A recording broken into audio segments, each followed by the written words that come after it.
Bienvenidas y bienvenidos a su podcast Reflexiones Jurídicas, segunda temporada. Esta es una producción del Poder Judicial del Estado de Guanajuato por parte de su Escuela de Estudios e Investigación Judicial.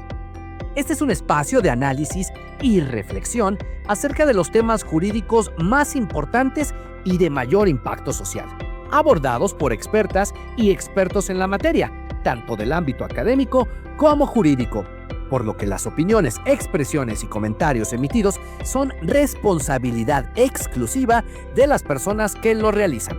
Escuchemos el siguiente episodio.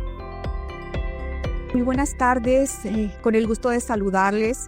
Nos encontramos pues en este nuevo podcast del Poder Judicial del Estado de Guanajuato.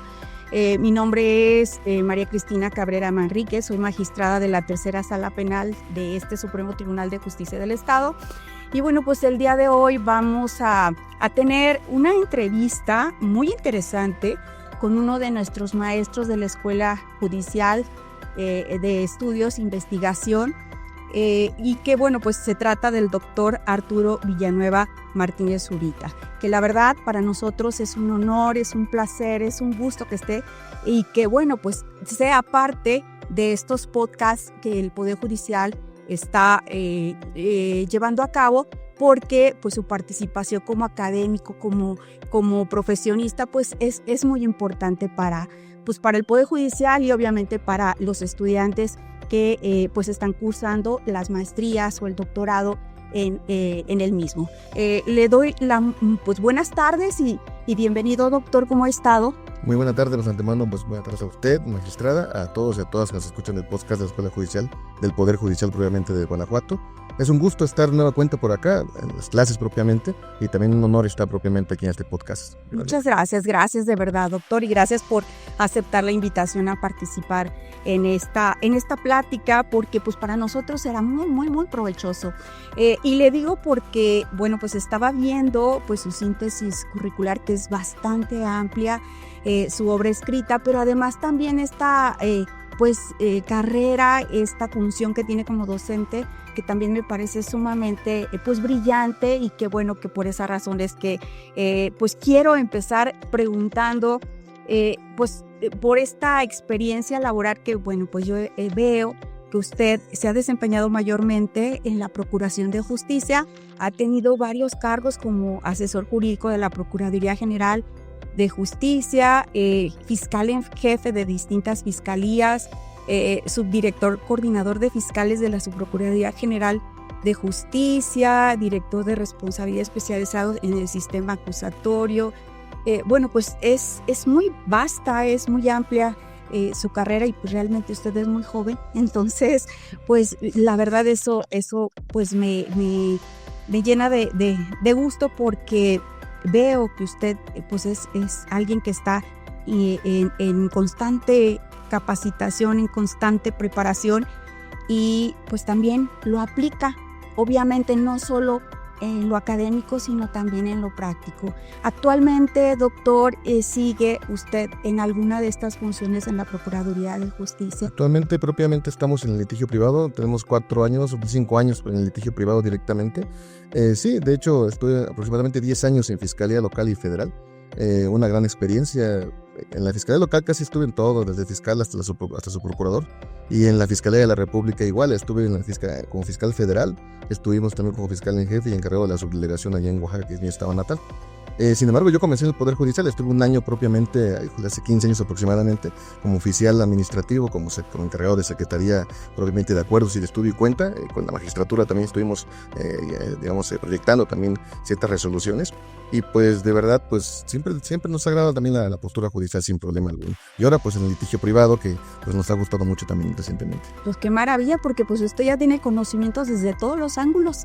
Entonces pues esto evidentemente enriquece todavía más su labor como docente. Bueno, y al respecto, pues uno de los temas que usted también pues tiene más dominado, o sobre todo ha estudiado o desarrollado más es en cuestión de la valoración de la prueba, sobre todo en la prueba testimonial.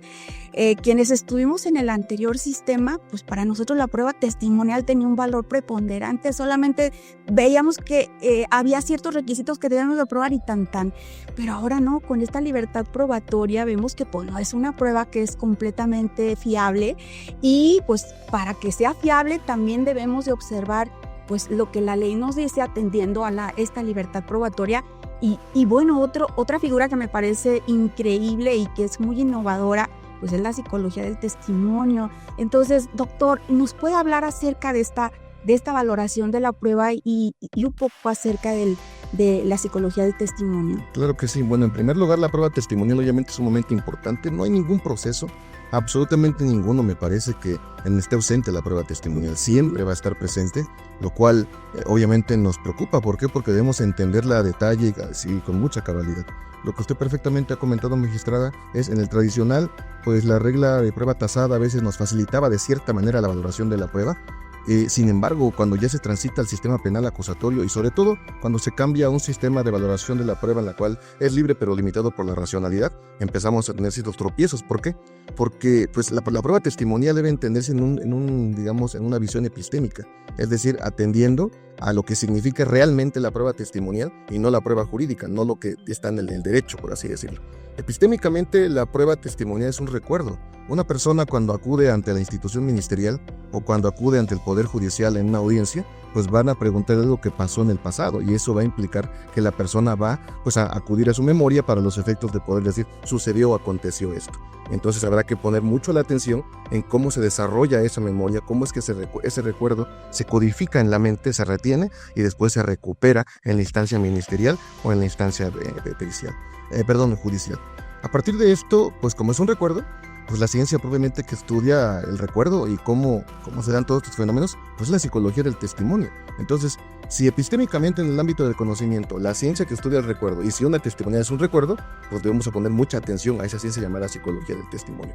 Muchas veces, algunas veces algunos colegas, personas quizás dicen, bueno, pero es que psicología del testimonio no viene en el código, no aparece en ninguna parte del código, pero esto es intrascendente. ¿Por qué? Primero porque la Suprema Corte de Justicia tiene variados precedentes en los cuales ha sustentado que la psicología del testimonio es la herramienta toral para poder valorar la prueba. Solamente por decirlo, por ejemplo, la Suprema Corte, en el amparo directo en revisión 492-2017, ahí la primera sala de la Corte estudió los componentes del principio de inmediación, y ahí la Corte señalaba que la inmediación no es una herramienta para valorar la prueba, sino que es una herramienta de desarrollo probatorio. Entonces, la valoración de la prueba, es decir, cómo decimos que el testigo se le cree o no se le cree en pocas palabras, pues es otras herramientas. Bajo esta idea, ya desde 2014, la Suprema Corte ha emitido al menos 2 precedentes, uno en materia de confrontación y otro en materia de valoración de la prueba testimonial infantil, que si no estoy mal son amparos directos en revisión ambos, 5.601-2014 y 3.797-2014, en donde la Corte claramente lo dio que la confrontación, que deviene del sistema tradicional de hecho, pero que tiene cierta semejanza con el reconocimiento, todavía con ciertas diferencias algunas, pues se aplica la psicología del testimonio, está claramente en la ejecutoria de la Corte. Y en el diverso 3797, la Corte allá hace un desarrollo completo de la psicología del testimonio infantil.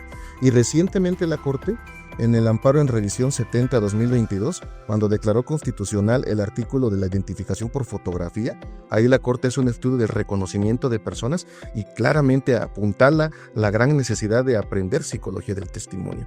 Un servidor, formamos parte de la primera generación de la especialización de prueba testifical en Girona. Y pues obviamente los grandes maestros, propiamente Juliana Mayón y Margarita Dijes, Antonio Manzanero, pues todos ellos que son propiamente pues estudiosos de la psicología del testimonio, no abogados incluso, pues tenemos que acudir a ellos para los efectos de poder entender este fenómeno del recuerdo y que de hecho estos autores han sido citados por el máximo tribunal para poder sostener y entender la psicología del testimonio, lo cual es casi otra materia, es distinto al derecho, lo cual se nos complica mucho como abogados, pero debemos aprenderlo para los efectos de poder aterrizarlo al ámbito de las decisiones judiciales. Claro. ¿Te puedo comentar? Claro que sí, porque bueno, pues tenemos que ubicarnos en ese contexto y tenemos que también colocarnos desde esa perspectiva de esta psicología del testimonio para poder pues como usted dice, hace esta valoración, pues que sí se utiliza la herramienta de la inmediación para obtener los conocimientos de aquel testigo, pero evidentemente para poder valorar, pues sí tenemos que tomar todos los contextos en los cuales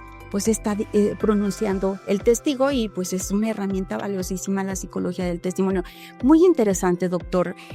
Bueno, también estábamos viendo dentro de su currículum de un tema que es pero sumamente relevante ahora que pues incluso hay varios estados que ya han considerado como un delito la responsabilidad civil objetiva de las personas morales. En el estado de Guanajuato no lo tenemos, sin embargo, me parece que pues es un tema muy importante, porque pues esto habla pues de que tenemos en el derecho penal tenemos que evolucionar, que además también pues hay, atendiendo a la globalización, bueno, pues hay casos en los cuales se crean las empresas precisamente para defraudar, o precisamente como empresas que se dedican a realizar actos ilícitos, ¿no? O se utilizan. Entonces, bueno, vi que usted ha estado realizando artículos sobre el compliance y responsabilidad penal de las personas jurídico-colectivas, pero como dije, pues es un tema importante porque pues de acuerdo a la dogmática penal, pues las personas morales pues no pueden ser responsables, no pueden ser declaradas culpables e imponerles una sanción a las personas morales. Puede ser una consecuencia del delito, doctor, pero pues pero cometido por una persona física. Entonces, ¿qué nos podría hablar acerca de este tema tan interesante? No, es un gran tema. Yo recuerdo ya en el año 2014, cuando de hecho se publica el Código Nacional de Procedimientos Penales, uno espera obviamente el Código de Procedimientos, temas procesales. Cuando uno empieza a revisar el 421, dice, bueno, aquí hay un tema propiamente sustantivo, tenemos una duda así como que sustantivo procesal. Poco a poco lo empezamos a estudiar, y sobre todo, bueno, un gran maestro y ahora muy buen amigo mío, mi estimado Miguel Ontiveros, pues Sí. ha publicado mucho en el tema de responsabilidad penal de personas jurídicas. De hecho, él tiene un diplomado en especialización en el tema de personas jurídicas. Llama la atención, ¿por qué? Porque cuando comenzó en el 2014, pues era una disposición, por así decirlo, que no se iba a aplicar. ¿Por qué? Porque era una responsabilidad propiamente en la cual solamente se podía responsabilizar a la persona jurídica cuando primero habíamos responsabilizado a la persona física. Exacto. En cambio, con la reforma del 2016, la tercera reforma, que fue probablemente la miscelánea penal, pues ya la responsabilidad es autónoma, en pocas palabras, ¿no? Es muy importante esto, ¿por qué? Porque en la federación, que sí ya es para todo el país, en la federación, en los estados, no, como perfectamente se dice, en Guanajuato y en muchos estados, todavía no hay responsabilidad penal de personas jurídicas. Muy importante porque, pongamos el ejemplo claro de Quintana Roo, que es el estado que más ha desarrollado el tema de las personas jurídicas. Su artículo 18 se repite eterno, hay un montón de artículos en el Código Penal de Quintana Roo y está muy desarrollado el tema.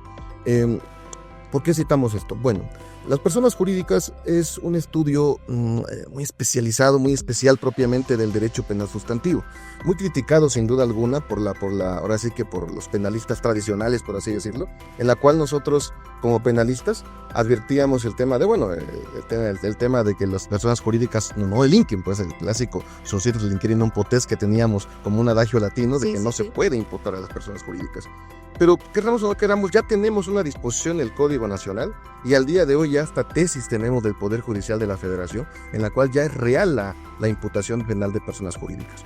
El debate sigue latente en la literatura. Las personas jurídicas pueden tener alguna conducta, las personas jurídicas pueden ser culpables, son los dos grandes temas que siempre se han debatido. Klaus Tiedemann, que es la base propiamente del Código Penal español y también podemos decir el mexicano, porque son las bases para poder decir que sí se puede crear obviamente la posibilidad de imputar penalmente las personas jurídicas. Ese tema, esas palabritas de defecto de organización que tiene el 421, Sí. es la base toral de entendimiento de la responsabilidad penal de personas jurídicas. A partir de eso es cuando fijamos todos los lineamientos del compliance, el tema del programa de protección o programa de cumplimiento que podría tener las personas jurídicas. Sin duda alguna, el debate en la conducta y la culpabilidad está latente en la literatura. Es más, por ejemplo, se fue el nombre ahorita probablemente de un autor, el cual Gómez Jara-Díez. Gómez Jara-Díez tiene su librito de culpabilidad empresarial, un autor de referencia toral para el tema de culpabilidad. Pero aún así se sigue debatiendo si el tema más fuerte está en la culpabilidad o está en la tipicidad. Por ejemplo, por ahí usted comentaba, magistral, el tema de que hemos escrito algo. Tenemos por ahí un artículo del tema del compliance y estimamos, escuchando alguna vez a Miguel Ontiveros, algunos colegas mexicanos también, porque tenemos muy buenos penalistas en México, pues que de hecho el compliance es una forma de herramienta de exclusión de responsabilidad, pero por imputación objetiva. O sea, la base sería la imputación objetiva. Máxime que me parece, la Corte ya tiene precedentes también de aplicación de la imputación objetiva. El desafortunado y terrible caso de la guardería ABC, ¿sí?, que llegó a la Corte, el amparo directo 19-2019, el Pleno de la Corte, la primera sala pleno de la Corte, si no estoy mal, estudió este tema y ahí aborda la teoría de la imputación objetiva en omisión por comisión. Entonces, si nosotros tenemos esas bases de imputación objetiva, tenemos las bases de lo que es conducta normativa, como ha sido aterrizada la tipicidad, tenemos las bases de responsabilidad penal de personas jurídicas, me parece que sí podemos ir desarrollando la doctrina para que en México se aplique de cierta manera lo que ya existe. Y de hecho todavía estamos comenzando, que si no estoy mal, la tesis que se formuló, creo que es la tesis de Yucatán o Quintana Roo, no recuerdo cuál de los estados, todavía seguían debatiendo de si... Es que creo que el código de Yucatán, que no recuerdo, no tenía especificado un delito en los códigos penales. El Código Nacional de Procedimientos Penales tiene un número de referencia, es decir, los códigos penales tienen que establecer los tipos penales o los delitos, sí, en donde aplica la responsabilidad de personas jurídicas. Estos códigos, estos estados, el fiscal judicializó un asunto de un delito que no estaba dentro del código e interpretó genéricamente, digamos, el código. Llega al colegiado y el colegiado tuvo que decir, no, está muy obvio que el Código Nacional dice que debe tener una referencia exacta en cada uno de los códigos. Imagínense, si no es entendible propiamente lo que expresamente dice el código, ahora cómo vamos a tener algo tan complicado, que sí es un poco complicado, el defecto de organización. El defecto de organización con todos los lineamientos que debería tener una empresa. Claro. Una empresa, pongamos un ejemplo. En México, estamos en Guanajuato, pero digamos en México. En México están empresas Six Flags, por ejemplo. Está me refiero a parques, digamos, de diversión, ¿no? Six Flags. En Quintana Roo está todo lo que es, no recuerdo cómo se llama allá. Xcaret, por ejemplo. Sí. Están todos estos parques donde han pasado desgracias, a veces han pasado algunos eventos, y a veces la gente piensa, o los penalistas, algún penalista piensa, pero ¿cómo vas a responsabilizar a una empresa por un tema de homicidio? Es como que siempre piensan en el responsabilidad penal de empresa por temas económicos. Y no es cierto. Hasta un hospital. Por ejemplo, imaginemos que un hospital, alguien que es dueño de un hospital, que quizás ni es médico, es abogado, es contador, y contrata un grupo de médicos. ¿Y tú quién eres? Bueno, yo soy cirujano. ¿En qué? Soy cirujano dentista, soy cirujano propiamente, algún de un neurólogo en su debido caso. Y contrata un cirujano general para poder atender temas de cardiología, y por esa razón hay una mala atención. Bueno, vas a procesar al médico, sí, pero a veces ahí no se obtiene la reparación del daño. A veces ahí no se puede lograr lo que en realidad buscan las personas, que es la justa reparación. Entonces, la responsabilidad penal de empresa también nace para poder lograr esos riesgos que desafortunadamente no puede alcanzar el derecho penal clásico. Es lo que decía Silva Sánchez. Silva Sánchez desde los 90s, su gran obra, Expansión del Derecho Penal, aspectos de política criminal en sociedades postindustriales. Él decía, es que la creación del riesgo abre la puerta a un derecho penal de cierto tipo de velocidades. Sí. Entonces, la velocidad del derecho penal debe ir avanzando a la par de los riesgos que se van actualizando político-criminalmente. Entonces, este tema de las personas jurídicas, como que es un poco, digamos, si esto es muy complejo, si es cierto, novedoso, quizás podemos decir, pero es una herramienta que sí puede servir para poder proteger derechos de las personas. Imagínense una constructora que algún albañil, un chalán, pone mal una trave, mueren muchas personas. Sí. A esa persona no le van a poder lograr ni sacar un solo peso de la reparación del daño. En cambio, las personas jurídicas ahí podría ser, aparte que podrías controlar con mucho mayor fuerza, por así decirlo, empresas de este tipo. Entonces, las personas jurídicas tiene un efecto político criminal muy sólido, independientemente del gran debate que existe en teoría del delito, en la conducta, la tipicidad, antijusticia y culpabilidad. Entonces, me parece que de primera mano, sí es una herramienta político-criminal muy importante y que deberíamos aprender a desarrollarla.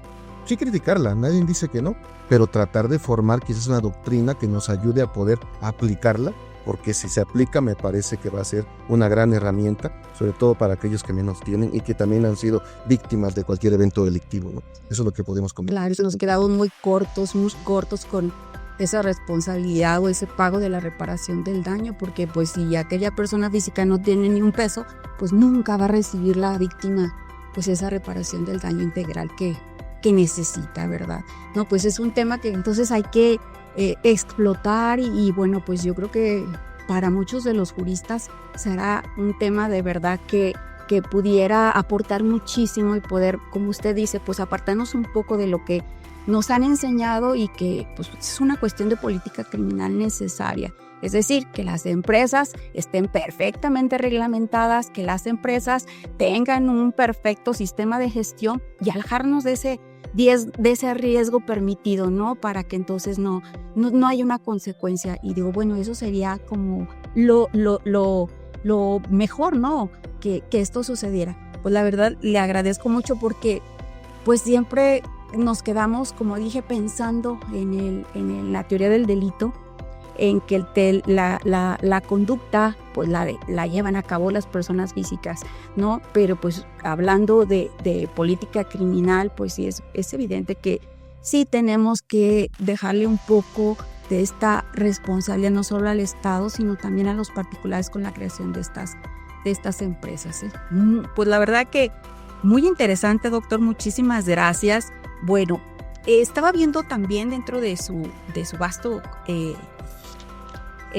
currículum que usted ha llevado estudios en escuelas alemanas y bueno, pues quería preguntarle, el acudir pues por ejemplo a estas universidades de alguna manera sí amplían el conocimiento que tenemos aquí en nuestro país acerca del derecho procesal penal. No, sin duda alguna. En el caso de la Universidad de Göttingen, que tengo varios amigos, incluso maestros también de este Poder Judicial y jueces también amigos de este Poder Judicial, que han acudido a la escuela de Göttingen, te abre mucho la puerta. Esa escuela de verano que es en Alemania, es una escuela que es cada año propiamente 2 semanas estar allá, en el cual pues uno pues está en contacto con los maestros. Que recientemente, desafortunadamente, falleció el maestro Claude Roxin, en el cual afortunadamente me tocó esa escuela que fue en el 2019, 2020, si no estoy mal. Me tocó las últimas clases que él daba, allá en Alemania, en esa escuela específicamente. Grandes maestros, probablemente él me tocó, obviamente escuchar al maestro Robert Alexi, probablemente todo el tema relativo a la ponderación. Escuchamos a Jacobs con todo su tema de derecho penal enemigo e imputación objetiva. Claro que nos ayuda a aumentar propiamente el conocimiento que aquí se aterriza. México, querramos o no, tenemos obviamente un antecedente brutal por lo que es el sistema alemán, no solamente en el penal, en muchas materias. En el penal, nuestro Código Penal de 1931, el Código del 29, de 1929 hacia atrás, el Código de Martínez de Castro de 1870, si no estoy mal, todos tienen influencia alemana, sin duda alguna. Y en toda la evolución que se ha dado de nuestros códigos penales, el Distrito Federal, el Código Penal Federal y los códigos de los estados, tienen una alta influencia alemana. No estoy diciendo ni demeritando para nada en lo más mínimo lo que se ha hecho como mexicanos en doctrina, claro. Pero debemos entender que los antecedentes son sumamente importantes para poder entender este tipo de figuras. Tanto que se ha debatido el tema del dolo eventual, culpa con representación, los alemanes han aportado muchísimo para los efectos de poder entender. Entonces, todos estos debates que se han dado, en dolo, en tipicidad, imputación objetiva, riesgo permitido, son herramientas que forzosamente tenemos que entenderlas también en otras series. Tal es así que la propia Suprema Corte, ahorita comentaba, en el caso ABC, en la guardería ABC, sí. La Suprema Corte, para poder evaluar todo este tipo de responsabilidades de pues las personas de protección civil, todos aquellos que hacían revisiones a la guardería y también a la bodega conexa, la Suprema Corte obviamente advierte y tiene claro que ellos no estaban en el momento del evento. La directora o director, si no estoy mal, de protección civil, pues no estaban ahí, pero otorgaron los permisos para advertir que no había ningún peligro supuestamente a su criterio. Entonces, la Suprema Corte tuvo que abordar este tema de la teoría de la imputación objetiva y al menos identificar algunos elementos de la comisión por omisión. Y se ve en los pies de página de las ejecutorias literatura especializada española, peruana, alemana. Pues nos obliga a leerlo forzosamente. Entonces, claro que por eso es necesario acudir a estudiar, digamos, a otras latitudes, por así decirlo. Eso, por ejemplo, el tema alemán en el caso del penal. Pero no solamente eso, por ejemplo, ahorita que estamos en la escuela judicial, ¿sí? Estos tres fines de semana que me toca platicar con los muchachos, chicos y chicas ahí de la maestría, Estamos platicando argumentación jurídica. Es imposible entender la teoría de la argumentación sin estudiar a Robert Alexy. O sea, el maestro alemán, nosotros en cada audiencia a veces decimos jueces, magistrados como usted, ocupamos esa palabrita milagrosa que a veces no sé cómo le hacemos, que es una ponderación. Sí. Sea que esté bien o mal aplicada la herramienta, pero necesitamos leer Teoría de los Derechos Fundamentales de Robert Alexy para entender el principio de proporcionalidad.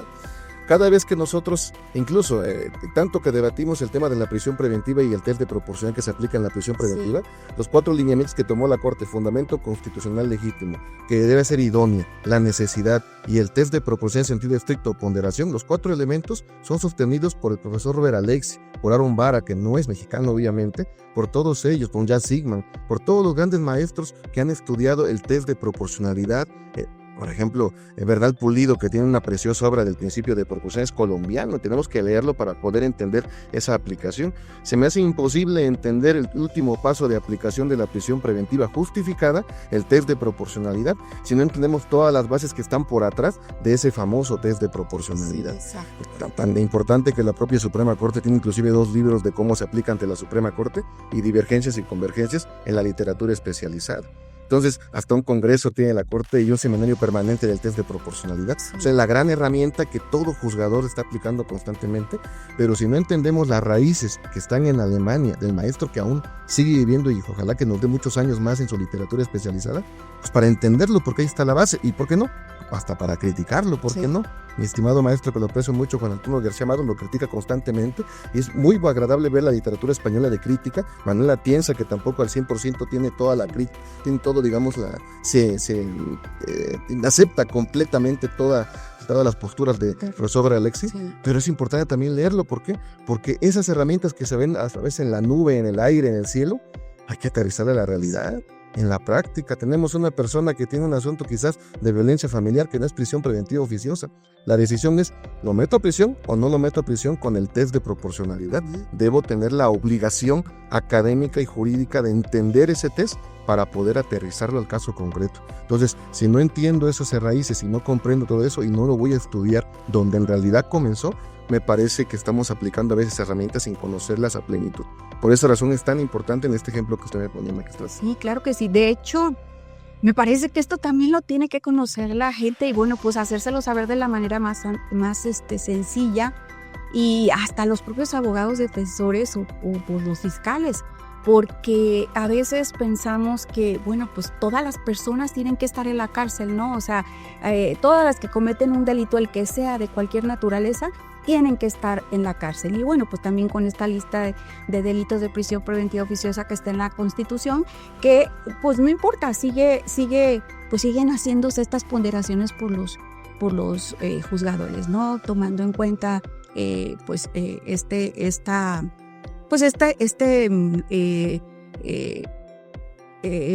tipo de delitos, ¿no? Entonces, muchos dicen, no, pues es que, ¿por qué lo dejan salir? ¿Por qué? Pues lo que no ven es todas estas circunstancias, estas ponderaciones que se hacen, que me parece que esta ponderación de derechos fundamentales que se hace, que pues debe de conocer también las personas, aunque sea de manera muy sencilla, pero pues para que no entienda que el que esté procesado una persona que haya cometido, consecuentemente tiene que estar en la cárcel. No, creo yo. No, sin duda alguna. El tema de la prisión preventiva oficiosa, híjole, es un gran tema, sí. Más por esa cláusula de interpretación, o no sé si no es la interpretación que metieron recientemente los legisladores, de que no se puede interpretar literalmente, sí. Pero a veces los jueces pues tienen una magia para poder interpretar en asuntos que hemos visto recientemente en el norte del país y también en el sur del país. Por ejemplo, jueces que dicen, bueno, ya está en la Constitución, sin embargo, y es cierto, la Suprema Corte hace algunos años, una contradicción de tesis, creo que es la 551-2019, cuando se reformó la Constitución en el 2019 poniendo los delitos como portación de arma de fuego, bueno, delitos de armas de fuego, explosivos, hidrocarburos, etcétera, pues había jueces federales, sobre todo la Federación, que, digamos, un arma de fuego, no sé, una 9 milímetros, no, prisión preventiva automática. y otros jueces que decían, no, espérame, debe existir una precisión en la legislación secundaria que me permita determinar la imposición directa. Tuvo que llegar a la Corte la contradicción, y la Corte dice, sí, debe existir disposición secundaria que delimite exactamente el ámbito de aplicación. Con ese precedente de la Corte, hemos visto algunos juzgadores locales y federales que dicen, bueno, extorsión, hasta donde yo recuerdo, creo que la extorsión no está en el catálogo. Por ejemplo, los nuevos de fentanilo y todos esos, digamos, esos tipos penales dirán, sí es cierto, está en la Constitución, y la Constitución me dice que debe aplicarlo directamente, claro, pero la propia Suprema Corte también ya dijo que debe existir legislación secundaria. Como todavía no hay legislación secundaria exacta de la reforma del año pasado, pues todavía sigue siendo justificada esa. Entonces, a pesar de que hay una partecita ahí que dice, no, es que es interpretación directa, la judicatura encuentra por ahí un vestigio de interpretación anterior, lo aterriza a lo actual y crea una nueva modulación del entendimiento de la norma constitucional. Esa es la gran importancia de la interpretación y la argumentación en este tema que es obviamente tan delicado de la prisión preventiva oficiosa, donde por una parte, efectivamente, víctimas que se quejan diciendo, no es posible, esta persona debe estar en prisión, ahí está en la Constitución, ¿por qué no la aplica la judicatura? Y imputados que dicen, sí, pero pues es que eso es inconvencional, la Corte Interamericana tiene 2 casos de México diciendo que es inconvencional, a pesar de que sea constitucional, y el pobre jueza que no sabe qué hacer al momento, así como que... Y luego la presión que tiene no solamente de las personas, social y hasta política, a veces que desafortunadamente se ve obviamente, inclusive pues obviamente en la televisión, que todos ya sabemos cómo pasa este tipo de presión, ¿no? Claro. Entonces es importante por eso todo este tema de este conocimiento que viene de otras latitudes para poder aterrizar a nuestro país a la realidad que existe en la práctica diaria de la judicatura, eso le digo caso. Ajá, perfecto. Muchas gracias, doctor. La verdad es que sí, también este tema de la prisión preventiva, este sería como para otro podcast, que solamente fuera de prisión preventiva, porque también es muy importante para todos los juzgadores, porque como usted dice, o a rajatabla lo aplico o considero pues este recoveco por el cual puedo considerar que puedo justificar la prisión preventiva. No teníamos ya nosotros ningún problema, porque el Pleno Regional del Norte, al que nosotros pues sí nos obligan sus decisiones, pues nos había dicho que no, aquí había principio pro persona, y atendiendo al principio pro persona, pues podíamos aplicar o podíamos justificar la prisión preventiva. Pero con esto que nos deja la Constitución, pues sí, todavía estamos pensando, y como usted dice, tomando en cuenta también que no hay leyes secundarias, ¿no? Sí. Perfecto. Ay, doctor, pues bueno, en relación a, pues también tiene estudios y he visto y publicaciones en Perú. Entonces, en este caso, sí hay un adelanto muy en cuestión de dogmática penal, de derecho procesal penal constitucional. Hay un adelanto en América Latina en estos temas. Yo sé que pues Alemania pues sí está a la vanguardia, porque siempre lo ha sido, ¿no? Nos lleva quién sabe cuántos años la cultura europea a nosotros, pero pues tuvimos incluso aquí en la Escuela Judicial muy buenos también maestros peruanos, y pues la verdad es que pues esa sería la pregunta, o sea, estos estudios en Latinoamérica también han sido ya muy avanzados en estos temas. No, sin duda alguna, o sea, la aportación de América Latina a muchísimos temas es enorme. Por ejemplo, en este podcast, que ahorita es la primera vez videograbado, según tenemos este dato, en ese podcast, por ejemplo, yo recuerdo que apareció el profesor Rodolfo Luis Vigo, por ejemplo. Sí. Rodolfo Luis Vigo, gran juez probablemente de la Corte Suprema de Argentina. Yo recuerdo cuando estaba en el Instituto de la Judicatura Federal, antes de la Escuela Federal de Formación Judicial, su libro de argumentación sigue siendo emblemático para los efectos de poder aplicarlo. La forma en la cual el profesor Rodolfo Luis Vigo ha citado el derecho, el Estado de Derecho legal y el Estado de Derecho constitucional para poder hacer la división entre cómo vamos a justificar la decisión judicial a través de valores en el Estado constitucional, ha sido prominente y muy importante para poder entender la argumentación. Obviamente con muchas críticas de algunos profesores, otros, pero es un tema de debatir en el ámbito académico, pero sin duda alguna es una gran aportación. Veamos, o sea, por una parte, nosotros no podemos entender los sistemas normativos en el Zoroni Bulygin, en los argentinos. Sí. Bulygin, obviamente, que es entre el polaco, no el maestro, o ruso, no recuerdo, pero que radicó en Argentina, y que obviamente hay que entender, desde teoría del derecho es obligatorio entender esa teoría de los sistemas normativos para poder aplicar la interpretación sistemática que comemos constantemente. Pues, claro. La Escuela Analítica de Argentina es elemental para entender. Creo que todo aquel que le gustaría estudiar filosofía del derecho, Sí. forzosamente tendría que ir a Argentina para poder entender filosofía analítica. En Génova, en Italia, que son los que están los filósofos analíticos, que es Pierluigi Ciasoni, Paolo Comanducci, Ricardo Guastini. La obra del profesor Ricardo Guastini es obligatoria para interpretar y argumentar, pero en América tenemos propiamente a los analíticos de Argentina. Entonces tenemos una fuerte influencia en filosofía analítica, en teoría de la argumentación con los argentinos, en un ejemplo, ¿no? Con los peruanos. Los peruanos nos han apoyado muchísimo en teoría de la imputación objetiva, ellos han dado muchísimo aporte en teoría de la imputación objetiva. Me ha tocado dar clases en el Poder Judicial con ellos y siempre me han preguntado, oiga doctor, oiga Arturo, ¿nos puedes platicar un poco esto de psicología del testimonio? ¿Nos puedes platicar un poco de valoración en la prueba testimonial? ¿Nos puedes platicar un poco de lo que es el sistema de racional? ¿Pero por qué? Es que fíjate que la Corte Suprema hace como 5 años, etcétera, ya emitió este precedente y estamos apenas forzando el tema para poder lograr un sistema de valoración racional. Me ha tocado platicar con ellos psicología del testimonio, revisando su código. Nosotros en México todavía, un ejemplo, ¿no? Que podríamos y deberíamos, me parece, ¿no? Con una práctica, me parece, una muy particular, de su prueba anticipada en niños, niñas. O sea, nosotros todavía vemos niños y niñas en juicio. Sí. No es posible que los niños acudan a juicio.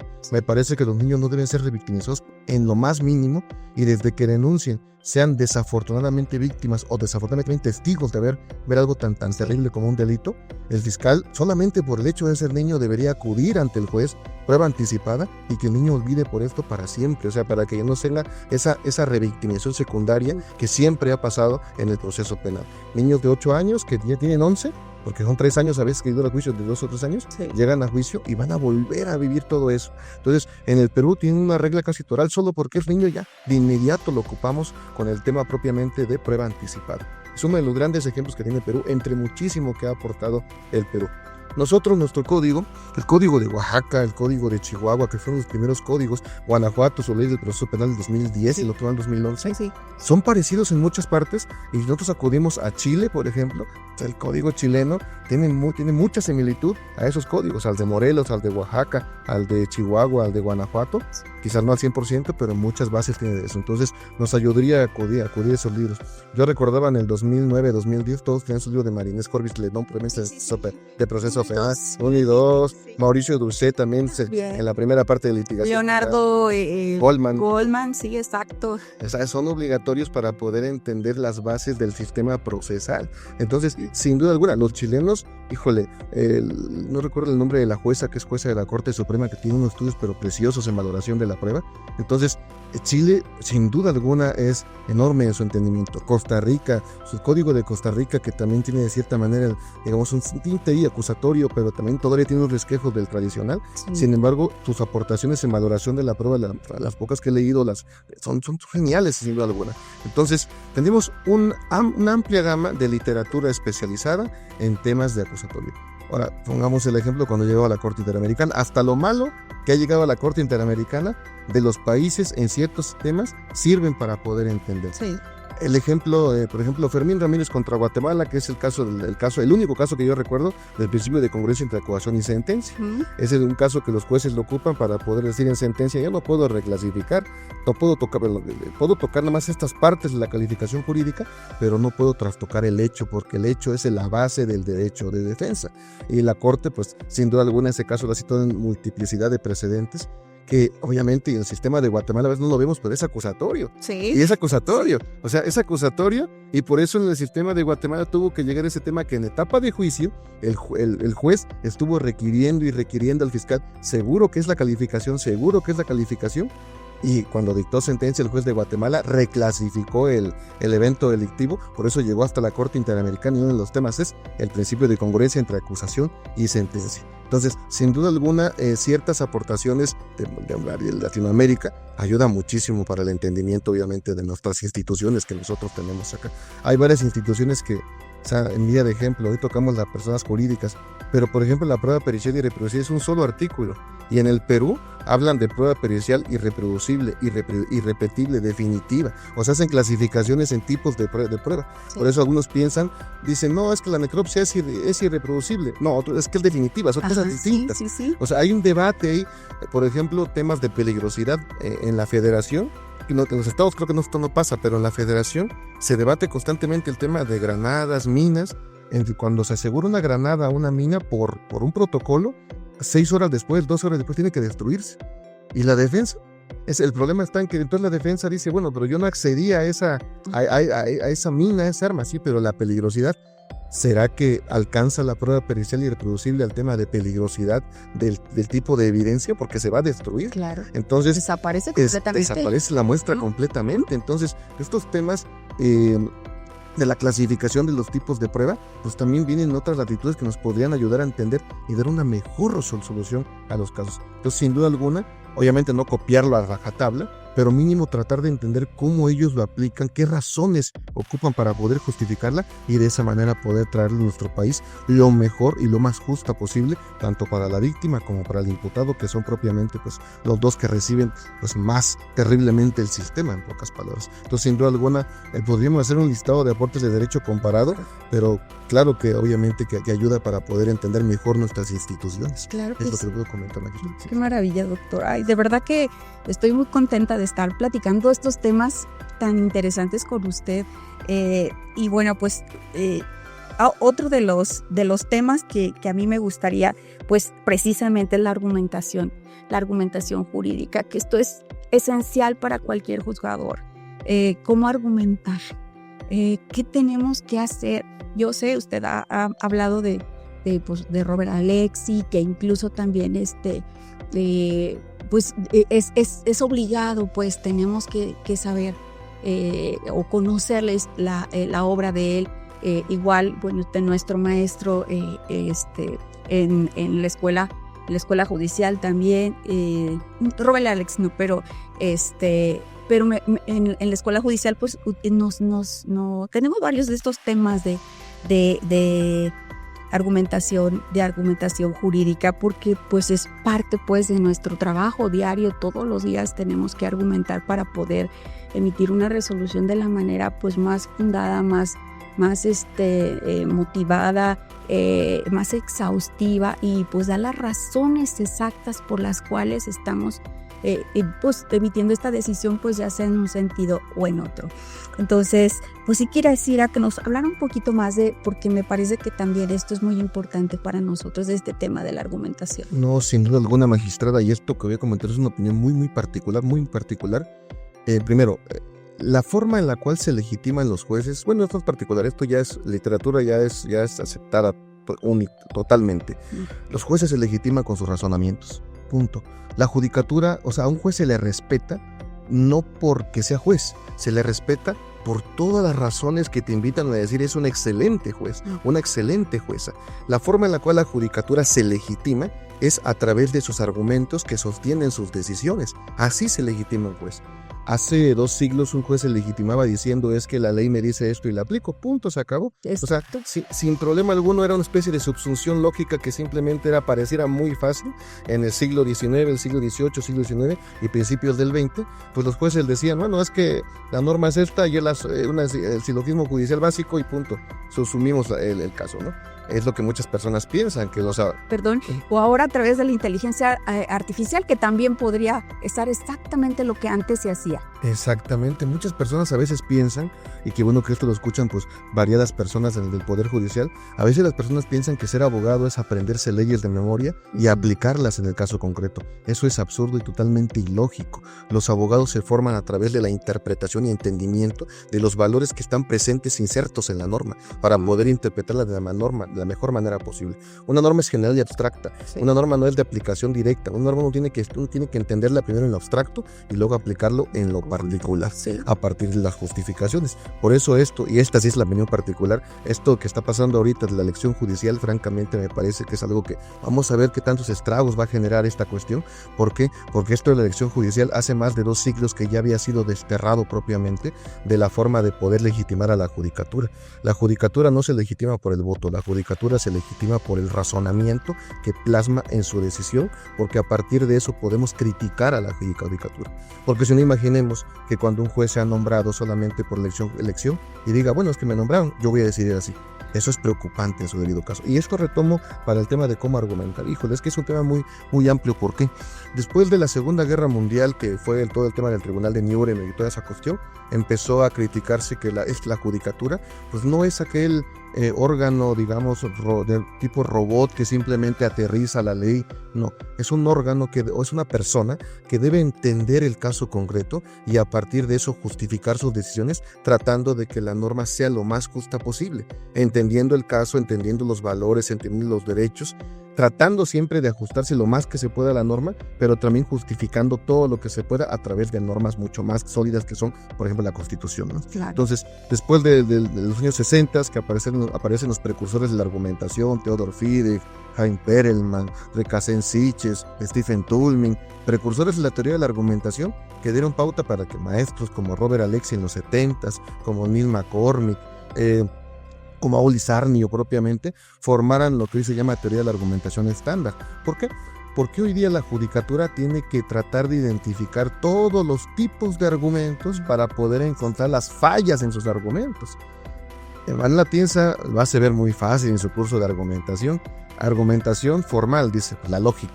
Sí, maestro, pero yo a veces le comentaba, profesor, usted le hace muy fácil la lógica, pero no es tan sencilla. Pareciera que uno olvidó nuestras clases de la preparatoria de lógica y de verdad uno tiene que retomar y las falacias, etcétera. Y luego entramos a argumentación material, que Wroblewski dice justificación externa de la decisión. Entonces la argumentación material, el precedente. Ahorita que estamos sufriendo desde el 2021 con el tema de entender más a detalle la teoría del precedente, Sí. y es solamente una herramienta de justificación de la decisión judicial, porque hay muchos temas donde todavía no hay precedentes, y donde no hay precedentes, pues tenemos que encontrar otras herramientas en su debido caso. Sí. Entonces, digamos que el tema de la argumentación es un tema extremadamente casuístico. Cada argumento hay que ir clasificándolo para poder, como dice Atienza, primero, identificar qué es un argumento. Segundo, entender cómo se estructura un argumento. Y tercero, cómo evaluar un argumento. Sí. Si es correcto o incorrecto, pero bajo qué perspectiva. Formal, material, pragmática. Entonces, lo hace ver muy sencillo el maestro español, pues, sin embargo, de verdad, cuando yo aterrizo un caso concreto, el cúmulo de razones que da la judicatura, uno debe tener casi su plumita de colores, feliz para ese argumento 1, argumento 2, argumento 3, e ir desarrollando esto para los efectos de poder. ¿Por qué no? Pues impugnar una decisión vía recurso, vía amparo. Platicando ahorita con los compañeros de la escuela judicial, les decía, miren, esto para lo que sirve es para que ustedes puedan estructurar y escuchar a la parte contraria y en sus audiencias ir diciendo 1, 2, 3, 4, 5, estructurar argumentos, identificar dónde está la falla de cada argumento y a partir de eso contestar.